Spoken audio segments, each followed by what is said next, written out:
So hello guys, Alicia nyo, nagbabalik ulit para sa ating panibagong video. So hindi lang pala si Maharlika ang merong exposure, kundi pati rin itong si Banat Bay, abay tinitira din itong si Vice President Sara Duterte na kesyo, bakit ka naman ulit nagpapabudol? Akala ko ba matalino ka? Akala ko ba nadala ka na? Kasi kesyo sabi mo hindi ka na mag-i-endorse, so never again sa mga Marcoses. Abay bakit ngayon ini-endorso mo si Amy Marcos? So ngayon yung vlogger nilang attack dogians nila, attack doggies na si Banat Bay ay nagsalita din ng pagkadismaya dito nga po kay Inday Sara Duterte. Alam mo Banat Bay, sa totoo lang pares tayo ng TOF. Wag mong iboto si Amy, balimbing yan. Pero mas balimbing si Sara Duterte kasi imagine mo sinabi niya na never again daw sa mga Marcoses. Pero tingnan nyo, nag-endorso na naman siya ng another Marcos. At sinabi niya din na hindi na daw siya mag-endorso kasi nabudol na daw siya. So bakit niya ini-endorso si Amy ulit? 'Di ba? Kung usapang balimbingan lang, mas balimbing itong amo ninyo na si Sara Duterte. Hindi ba yan inilagak sa script sa inyo? Well, kung sa bagay, si Digong nakakulong kaya hindi niya masabihan kung ano yung dapat ikanta ng mga supporters niya. Alright, mga minamahal, panoodin natin to. Masabi ninyo, nabudol kayo ni BBM. Tapos, ngayon, iboboto nyo si Senator Amy. Sandali, aalala ko lang din. Ang dahilan nyo pala kaya nyo binoto si BBM noon ay dahil sinamahan ni VP Sara Duterte. Diyan sa part na yan, mali yan, mga minamahal. Diyan sa part na yan, mali yan na ibinoto natin daw si PBBM dahil kay Sara Duterte. No, kayo lang. Siguro kayo lang. Ako, binoto ko si PBBM dahil sa kanyang plataforma, dahil sa kanyang maaari pang gawin sa ating bayan, dahil sa kanyang magandang mga sinabi na ngayon ay tinutupad niya. Yan. Yan yung reason kung bakit ko ibinoto si PBBM. Hindi dahil kay Sara Duterte. Ang tanga ko namang Pilipino kung ibinoto ko si PBBM nang dahil lamang sa paborito ko si Sara Duterte. Walang ganon, mga minamahal. Ibinoto ko si PBBM dahil yun yung pananaw ko, nakitaan ko siya ng magandang credential, nakitaan ko siya ng potential din, mga minamahal, na maging presidente ng bansang Pilipinas. Wait lang, uminom nga muna tayo.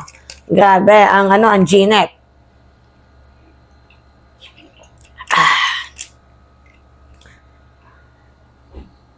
Diba? Okay, continue tayo sa sinabi ni Bugaw Bay. At inendorso niya. Tapos, kalaunan, nagsisi. Hindi lang po si VP Sara Duterte, pati kayo, nagsisi. Ngayon, 2025, uulitin nyo na naman. Bakit ganun? Ano nangyari sa lesson na natutunan ninyo? Pero na ba talaga tayo karupok? Bakit hindi mo yan sabihin sa amo mo? Sinabihan lang siya ng pinakitaan lang siya ng foreign relation hearing. Bigla na siyang nagpauto. Dapat yung sinasabi mo sa amo mo. Pinapa-apply mo sa kanya. VP, ganyan ka ba karupok? Pinakitaan ka lang ng peking Senate hearing na yan. Abay, magpapadala ka na agad. Kasi to be honest, mga minamahal, iniipit nila si General Torre and also si Boying Remulla pati yung DOJ. Iniipit nila. Pero the fact, mga minamahal, na yung mga taong yan, sumunod lang din yan sa ordinansa. Kasi lahat ng ordinansa nagsisimula sa presidente. Diba? In-implement ni General Torre. Sino ba yung head ni General Torre? Yung chief ng CIDG. Sino ba yung secretary ng CIDG? Ngayon, sino yung sinusunod ng CIDG? Diba yung presidente? Ganun lang kasimple yan. Diba? Pero ngayon, kahit nga din ako, medyo nalilito na din. Ano bang strategy na nais ni Vice President Sara Duterte? Pero sa aking nakikita lang, mukhang kailangan din mambalimbing ni Sara in terms of impeachment. Kaya nga diba itong dalawa, si Camille pati itong si Amy, hinugot niya. Bakit? Kasi may posibilidad nga na makulong itong si Go at itong si Bato. 'Di ba si Go sa issue ng plunder, 'di ba sa CLTG company niya and also sa 15 billion frigate. May kaso si Go. And we're assuming na 'di ba yung i-file na kaso ni former Senator Antonio Trillanes ay gumulong, abay warrant of arrest na 'yan. Ito naman kay Bato de la Rosa sa ICC, 'di ba? So natutunugan na natin kasi kabilang itong si Bato sa mga nag-implement ng war on drugs si former President Duterte. So may siyam na tinakpan ng pangalan, and we do not know kung sino yung mga tao na yon na pinangalanan ng ICC, pero yung punto dito, yung dalawang yan, manalo man yan, kung lumabas yung warrant of arrest, magiging nonsense din ang pagiging senador nila, at maybe baka hindi pa sila makaboto dito nga po sa impeachment laban kay Vice President Sara Duterte. So, I think it's a mind gaming din. Si Amy gustong maluklok sa pwesto. So, namamangka sa dalawang ilog, same as Camille Villar na gumastos ng, libo-libo, bilyones na pera ng, I don't know, kung kabanbay ng bayan, pinondohan ng kanyang ama't ina. Diba? We do not know. Kasi, ang liit lang ng sweldo ng ng mga senador. Sabihin na lang natin 300,000. So, that costs a 24 million in 6 years, if I am not mistaken. Diba? Ano nga muna tayo do the math tayo. So, sabihin na natin 300,000 ang kanilang monthly. Times 12, 3 million, 3.6 million.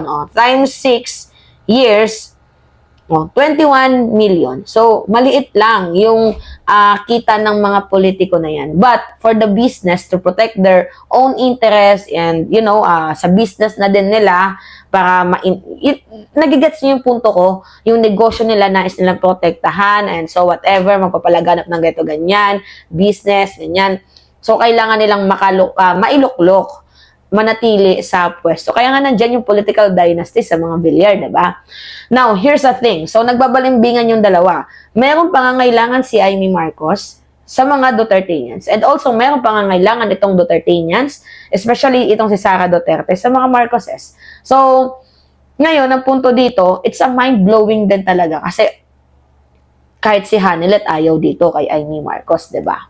Paek-ek lang daw yun. But, kinagat ni Sara Duterte yung pagkakataong ito. So, ngayon, kung mayroon mang strategy, itong si Sara Duterte, I think, siya lang naman talaga makakalam nun. At kung meron strategy itong si Amy Marcos, siya lang din yung nakakalam nun. Pero, in my own views and political perception, nakikita ko sa kanilang dalawa, kailangan nilang maggamitan. Pero makikita na lang natin sa bandang-bandang huli kung sino nga ba yung nagbabalimbingan dito. Kasi maybe, minamind conditioning na lang yung tao for the 2028. Pwedeng ganon. Diba? Kasi ang potential na malakas na makakalaban ni Sara Duterte ay itong si Raffy Tulfo. So, I think, it is just a mind-blowing ng politika sa Pilipinas. Parang kinukondisyon, minamind condition na nila na ang Pilipino ay dapat gamitin, di ba? Itong mga politiko na to ginagamit, minamind condition ng mga Pilipino sa kanilang mga emosyon. Na ganito yung nangyari, ganyan-ganyan, di ba? Kasi mababait yung Pilipino nadadala sa emosyon. So maybe, baka makakuha ng boto si Sara Duterte na madami kung pagganahin nila yung emosyon nila, gamitin yung mga bagay-bagay. Pero sabihin na lang natin na totoo yung away na ito, mga minamahal. Kung totoo man itong away ng mga Duterte at ng mga Marcoses, I think totoo naman talaga kasi nandun sa ICC itong si Digong. Not unless na lang mga minamahal kung it was part of the script, di ba? Part of the script. Kasi pwedeng anytime, pwede naman yung palayain ng gobyerno. Diba? So, kung totoo man itong kanilang hidwaan, mga minamahal, itong si Amy, nakikita na natin yung kanyang pangangailangan. At itong si Sara, nakikita din natin yung kanyang pangangailangan. Now, sino nga ba yung talo dito? Tayong mamamayang Pilipino at the end of the day. So, ngayon kung ako sa totoo lang, sumusuporta ako sa gobyerno. Kay PBBM lang, sumusuporta ako. Pero yung mga senador ko, pipiliin ko talaga yung makakatulong sa ating bayan. Kasi maybe itong mga politiko na to, ginagamit lang din tayo for personal purposes nila. Diba? Baka malay nyo yung mga vloggers na yan, nagagamit lang din. Hindi natin alam, yung ibang mga vloggers, nagagamit lang din. May binabayaran, ganyan. Ako, never ako magiging proud mga minamahal, and never ko din sasabihin sa'yo binabayaran ako kasi hindi naman yung totoo. Kahit sinasabihin nila, si Mimali siya bayaran, nasan ebidensya mo? No, hindi mo babayaran ng pagkatao ko dahil unang-una may prinsipyo ako. Diba kung binabayaran ako, never ako magpo-promote ng dilawan. Or ng mga kakampi. Never. Pero dahil hindi nyo ako kayang bayaran ng pagkatao ko, tingnan nyo, may iba 12-0 yung boto. Diba? Mapapansin nyo. Kasi sila, nakukondisyon yung kanilang mga utak. Tayo hindi May personal choice ako. Choice ko si ganyan. Hindi mo ako pwedeng diktahan. Kasi choice ko to. pwede mo kong i-bash, husgahan, pero hindi mo ko pwedeng diktahan. Hindi tayo ganun. Hindi tayo nagpapabayad, mga minamahal. So, I think, yung pangyayaring eksenang ganap na to, yung mga Pilipino dapat maging matalino. Okay? Diba? Kung ikaw ay mga Duterte, tas iboboto mo si Amy, lugi ka. Kung tayo naman mga loyalista, iboboto si Amy Marcos, lugi din tayo. Diba? So, tingnan lang natin. Kasi that is a politics na meron dito sa bansang Pilipinas. At hindi na natin kayang baguhin yun, ang sistema. Ang kailangan natin baguhin dito, yung mga tao na ini-elect natin. Alright. So, yun po, mga minamahal. Anyway, so, meron pa pala akong idadagdag na topic sa inyo. Oo. Kasi dalawa yung mapag-uusapan natin dito. So, naalala nyo, mga minamahal, itong tawag dito?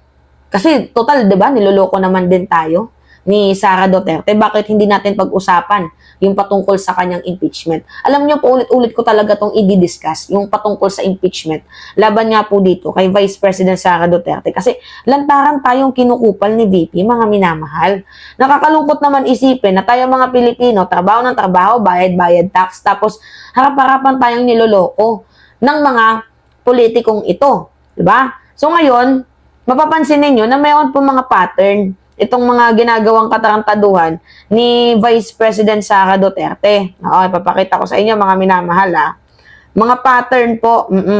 Ano ba yung pattern na tinutukoy ni Mima, mga minamahal? Which is, yung sa kanyang confidential funds receipt. Ito yon. Yan, basahin natin. Sabi dito, more celeb surrounding names and OVP funds recipient list. Sino ba itong mga celebrities? Diba? Na tinutukoy dito. Kasi nung una, Mary Grace Piatos lang, Kokoy Villamin.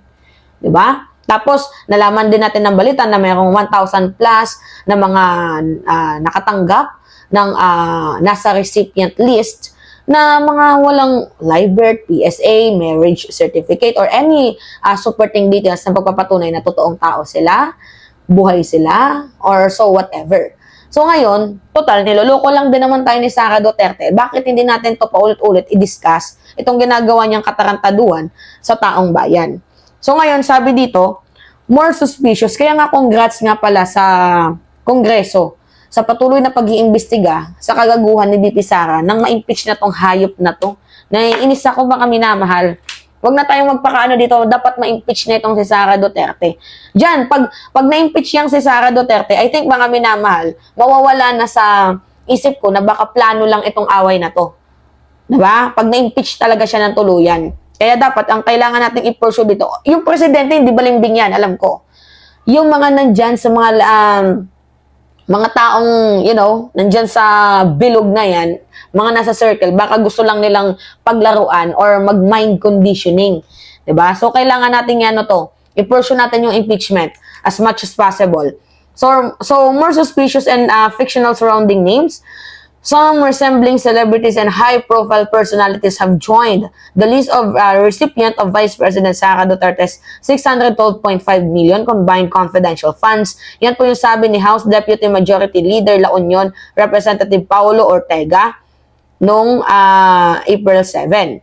Ortega said the newly discovered fictitious names in the list of Duterte's confidential funds recipients fuel growing public suspicion that the aliases were intentionally inserted in liquidation reports submitted by the Office of the President and the Department of Education in supposed systemic attempt to hide transaction. Yes, mga minamahal, ganito kasi.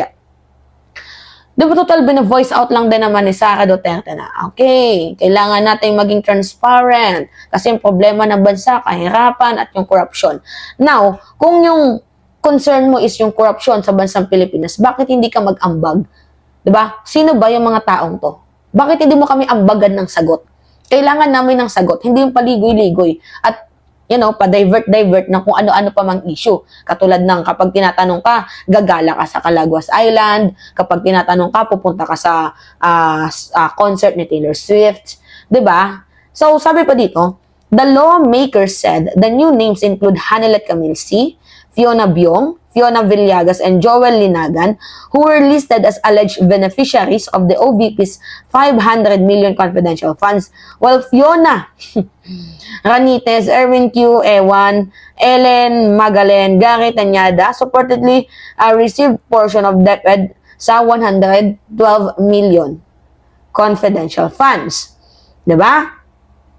Ortega said that the latest name were submitted on the OVP and DepEd to the Commission on Audit. Kasi yung Congress, mga minamahal, may ano yan may oversight function yan. Kagaya nga ng sabi ko sa inyo, alam ni Zuleika Lopez at alam ni VP, kasi tinanong si Zuleika na meron bang alam yung Vice Presidente patungkol nga po dito sa pagsusulat ninyo sa COA na wag magbigay ng reports patungkol nga po dito sa pangangailangan ng Congress, 'di ba? Ang sabi naman ni Zuleika, yes. Kaya ano yung ginawa ni Sara Duterte? Pumunta agad karipas dalagan sa detention facilities ni Zuleika Lopez para siguro I think wag nang magsalita or wag nang madagdagan. Kasi lalong naiipit habang nagsasalita itong si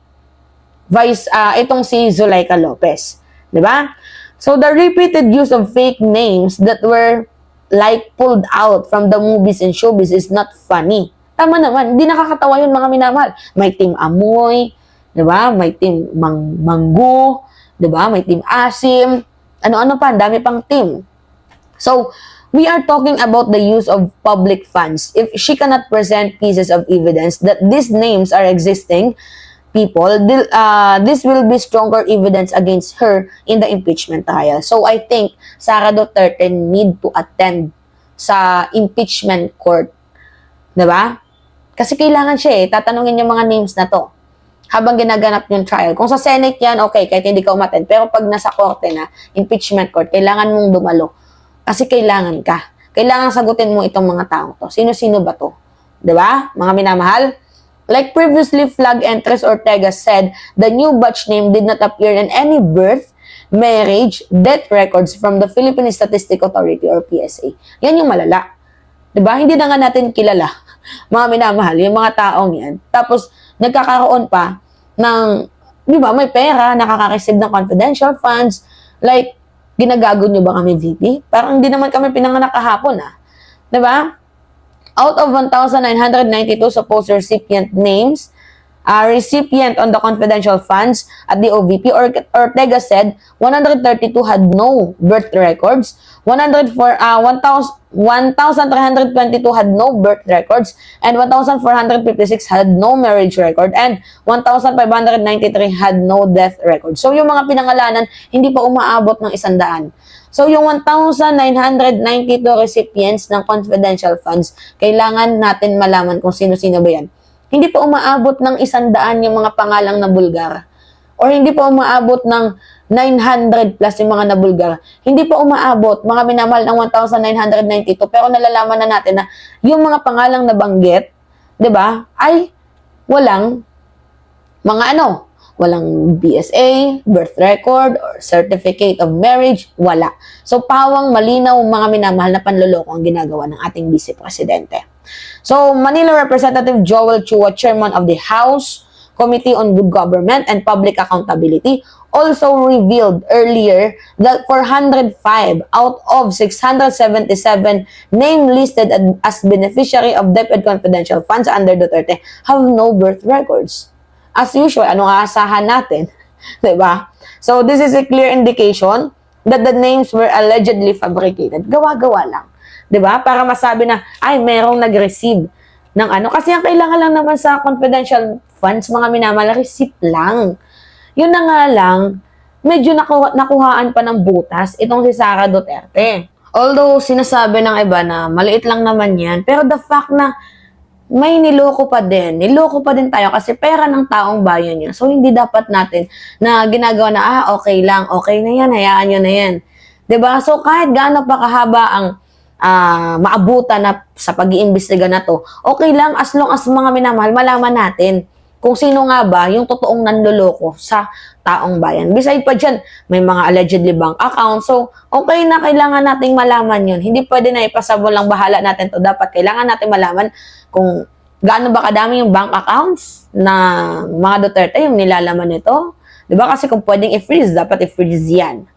Sabi pa dito, with the Senate impeachment trial against Duterte scheduled begin to June, yan yung sabi ni Ortega said, these questionable aliases could serve as direct evidence of allegedly wrongdoing unless clear, verifiable documentation is produced by the OVP to account for each name listed. So, VP Sara cannot just kept her silence here. Tama, mga minamahal, kailangan niyang bumoses. Patunayan niya yung sarili niya. Earlier, Ortega disclosed the controversies involving bogus sounding names for chicheria, cellphone fruits, dodonggang, Team Amoy Asim, Team Grocery, purportedly part of the so-called Budol Gang. Sino-sino yung mga taong yun? So, Ortega said the use of aliases in the government transaction is not new, especially in the operation involving sensitive intelligence work. Kaya wala akong tiwala kapag salitang confidential funds, mga minamahal. Yung pork barrel, kailangan may ilalagay ka dyan. Kumbaga sa isang grocery store, kapag pinabili ka ng nanay mo, kapag magluluto ka ng pagkain, tapos pinabili ka, yung mga sangkap, kailangan ilista mo. Lista mo, kailangan ng ganito, ganyan. Samantalang kapag confidential funds, mga minamahal, pag pinaluto ka ng nanay mo, pag binigyan ka ng pera, bumili ka ng kung ano-anong sangkap, tapos magluto ka na, yun na yun. Sa pork barrel, hindi Kailangan, meron kang sinusunod doon. Diba? Bumili ako ng ganito, ganyan, sinusulat yan. Yung pork barrel is another term of confidential funds. Pero yung pork barrel, mas okay na yun. Kasi nakikitaan pa din ng transparency. Ang confidential funds, hindi. Kasi confidential nga. Diba?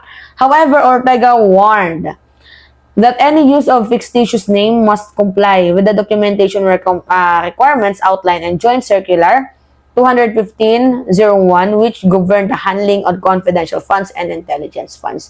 Nang dahil kay Sara Duterte, nababoy ang salitang confidential funds. To be honest, mga minamahal. Alright, so yun po. Topic of the day. Alright? So, anyway, it's me again, mga minamahal, Alicia nyo, at nagbabalik ulit para sa ating panibagong video. Maraming salamat at ingat, mga kababayan.